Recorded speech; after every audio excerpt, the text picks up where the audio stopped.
શું અમેરિકાની ધરતી પર પગ મૂકવાનું તમારું વર્ષો જૂનું સપનું હવે હકીકત બનવા જઈ રહ્યું છે?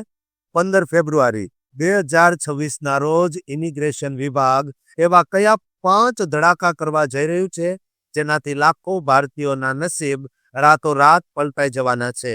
ગ્રીન કાર્ડનો વર્ષો જૂનો ઇંતજાર કેમ અચાનક ખતમ થવા જઈ રહ્યો છે અને શું હવે વિદ્યાર્થીઓએ છુપાઈને કામ કરવાની જરૂર નહીં પડે? આ 5 ઐતિહાસિક નિર્ણયો પાછળ છુપાયેલું રહસ્ય એવું છે જે સાંભળીને તમારી આંખોમાં હરખના આંસુ આવી જશે. અમેરિકાના દરવાજા હવે માત્ર ખુલ્યા નથી, પણ હજારો પરિવારો માટે એક નવો રસ્તો સાફ થયો છે. જો તમે પણ વિદેશ જવા માંગતા હો તો આ ખુલાસા તમારી જિંદગી બદલી શકે છે.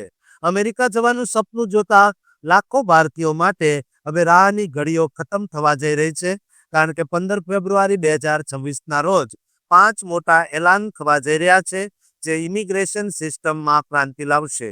આપણે જાણીએ છીએ કે 2024 અને 25માં વિઝાની લાંબી તારીખો અને ગ્રીન કાર્ડના બેકલોગને કારણે ઘણા પરિવારો નિરાશ થયા હતા, પરંતુ આ નવા ફેરફારો એક આશાનું કિરણ લઈને આવ્યા છે. સૌથી પહેલો અને મોટો ફેરફાર ગ્રીન કાર્ડના બેકલોગ એટલે કે લાંબી પ્રતીક્ષા યાદી સાથે જોડાયેલો છે. અત્યાર સુધી જે કન્ટ્રી કેપ એટલે કે દરેક દેશ માટે જે મર્યાદા હતી, તેના કારણે ભારતીયોને ગ્રીન કાર્ડ માટે 10 થી 20 વર્ષ રાહ જોવી પડતી હતી. પણ હવે એમ્પ્લોયમેન્ટ બેઝડ ગ્રીન કાર્ડ માટેના નિયમો નરમ કરવામાં આવી રહ્યા છે.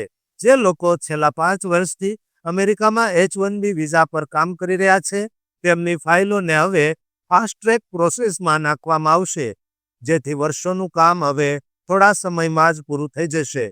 બીજું મોટું એલાન આંતરરાષ્ટ્રીય વિદ્યાર્થીઓ માટે છે, જેઓ સ્ટેમ સિવાયના નર્સિંગ કે મેનેજમેન્ટ જેવા કોર્સ કરે છે. તેમના માટે પણ પોસ્ટ સ્ટડી વર્ક પરમિટની મુદત વધારીને 2 કે 3 વર્ષ કરવાની દરખાસ્ત છે.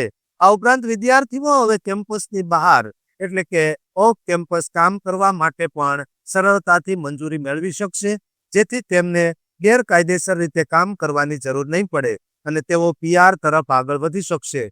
ત્રીજો મોટો નિર્ણય ફેમિલી રિયુનિફિકેશન એટલે કે પરિવારોના મિલન માટે છે. અમેરિકી નાગરિકોના ભાઈ બહેનો જેઓ F4 કેટેગરીમાં આવે છે, તેમની વિઝા પ્રોસેસની ઝડપ વધારવા માટે અલગ ઓફિસર તૈનાત કરવામાં આવશે અને ગ્રીન કાર્ડ હોલ્ડરના જીવનસાથી અને બાળકો જે F2 કેટેગરીમાં છે, તેમને પણ વિઝા બુલેટિનમાં મોટી રાહત મળશે. ચોથું એલાન B1 અને B2 વિઝિટર વિઝા પર આવતા લોકો માટે છે કે જો તેઓ અમેરિકામાં આવીને કોઈ એવી નોકરી શોધે જેમાં કુશળ કારીગરોની અછત હોય, જેમ કે હેલ્થકેર કે ટ્રકિંગ ઇન્ડસ્ટ્રી, તો તેઓ પોતાના દેશ પાછા ગયા વગર જ ટ્રક વિઝામાં પોતાનું સ્ટેટસ બદલાવી શકશે.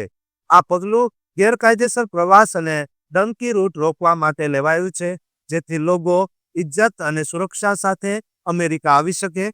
પાંચમો અને અંતિમ નિર્ણય ઇમિગ્રેશન સિસ્ટમના આધુનિકીકરણ અને ડિજિટલ બનવા પર છે, જેથી બધી જ અરજીઓ હવે ઓનલાઈન જમા થશે અને રિયલ ટાઈમ સ્ટેટસ ચેક કરી શકાશે. આ સાથે જ ઓછી આવક ધરાવતા પરિવારો અને વિદ્યાર્થીઓ માટે ઇમિગ્રેશન ફીમાં સબસિડી કે છૂટછાટ આપવાની પણ તૈયારી છે.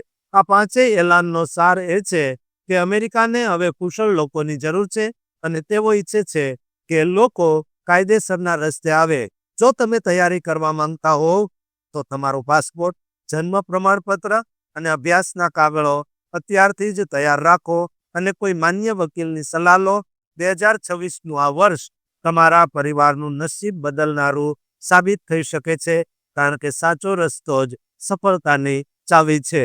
દોસ્તો, આ અંગે તમારું શું માનવું છે તે કોમેન્ટ બોક્સમાં જરૂર લખજો અને આ ચેનલને સબસ્ક્રાઇબ અત્યારે જ કરી દેજો.